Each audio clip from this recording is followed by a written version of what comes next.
This vehicle is equipped with the lower anchors and tethers for children latch system, which includes lower anchors and top tether anchors.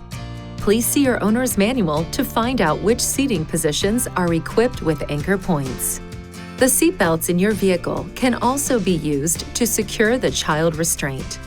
For details on the proper installation of child restraint systems, please read the Child Restraint Owner's Manual and the special section in your vehicle's owner's manual.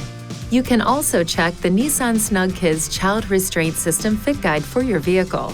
The Snug Kids Child Restraint System Fit Guide helps parents confidently select a CRS that fits their vehicle and also provides valuable tips on the proper installation of a CRS. You can find the Snug Kids Child Restraint System Fit Guide at www.nissanusa.com/snugkids. First, select your vehicle. Next, select the appropriate model year range, seating configuration, and type of CRS.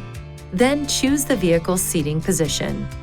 A list of compatible CRS options is displayed based on your selections. Please see your owner's manual for important safety information, system limitations, and additional operating and feature information.